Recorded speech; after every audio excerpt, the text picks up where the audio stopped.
In tonight's segments on the Boston Public Market, we're also talking about partnerships to provide opportunities for local food vendors.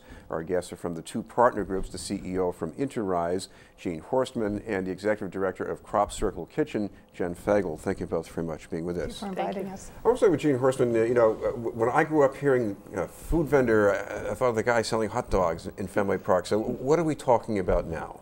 Well, food is the largest and fastest growing industry sector in lower income communities across the country. And that can be anything from someone who's producing their mother's favorite salsa and packaging that and selling it, to people who are actually thinking through product lines and producing food that you'll see with a label from a grocery store like Whole Foods on it instead. So I think if you think of a vendor now as a business owner with the potential to become an employer as they grow, and as they grow more of an employer, then that's probably a better sense of the types of businesses that we're going to be looking and working with. Jen, explain how CropCircle Kitchen fits into this. Sure. So CropCircle Kitchen, we're Boston's only nonprofit food business incubator. So people who have an idea for a business and want to get started, they can come to us, and we have expertise in things like menu development, recipe, product sourcing. And so we have two different facilities, one in JP and then a new facility in Dorchester, for businesses to come and actually have a fully equipped commercial kitchen to work in. And so the idea for us is, how do we help take businesses and grow them over time by giving them the tools and giving them the kind of equipment to let them do things like automate the operations. So what's interesting for us in thinking about the relationship with the Boston Public Market is you see a lot of folks there who might be farmers who need somebody to help them turn those, those tomatoes into tomato sauce, or do pickles or cucumbers, and so we have a facility that they can do that in, or they could also contract with us at CropCircle Kitchen to do that work for them, so we can provide contract labor. But also we then can give an opportunity for the vendors who are there doing prepared meals, doing prepared snacks, they're doing, nuts and sauces and things, that they can have a place to work. What about the qualifications? Because you're offering what you call, what is it, the Streetwise MBA program? It sounds pretty impressive. MBA. Right. So the businesses are being recruited through our partner at the CropCircle Kitchen and through the Boston Public Market. Our profile is, we're looking for a business that's got a minimum of $250,000 a year in revenues and at least 2 employees. In our whole program, we have businesses that are $10, $15 million with 100+ employees.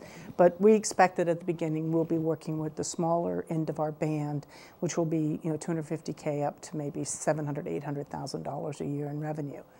What we're looking for is a business owner that wants to grow. This is not a program to fix a business. This is not a program to basically get you through crisis after crisis. This is really, I think this product has a life, or I think my business has a much larger life. I'm stuck, I can't get it there. And I'm looking to be with a group of other executives, it's 15 businesses in each class, who are also committed to the same sort of aspiration for growth.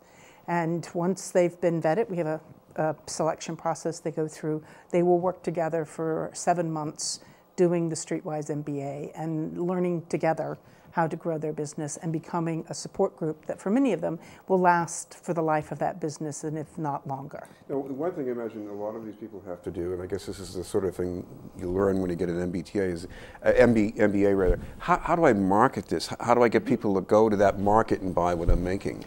Well, I think most people, when they start, they have an initial concept of a market. No one sort of just makes something without thinking, how am I going to get my money back? And they make their initial revenue, what's called first stage growth, startup and first stage growth, on that original concept of a market.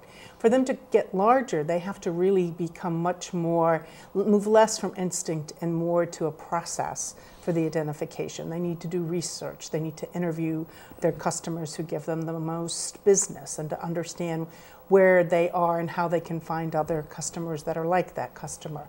They need to think about new markets, which is where the Boston public market becomes a real ally. And do you want to speak to that? Right. Yeah. Well, and I just would say that one of the really exciting things for us is that we see that when you put all the food businesses together, one of the questions we get a lot in the incubator is, don't all these businesses compete with each other? You got, 3 different sauce businesses and jam businesses, and the fact is that they're all incredibly collaborative and want each other to be successful. Mm-hmm. And so we see that when we put them together, how much there's sort of, cross-fertilization that happens. And so what we're excited about, what we've been doing for the last year with Interprise, is classes that are just geared toward food businesses, which is the first time they've done this, is just looking at that sector, because there are some unusual things in food that are different from other places. And even within food, wholesalers and retailers and even all the permitting issues can be very complicated.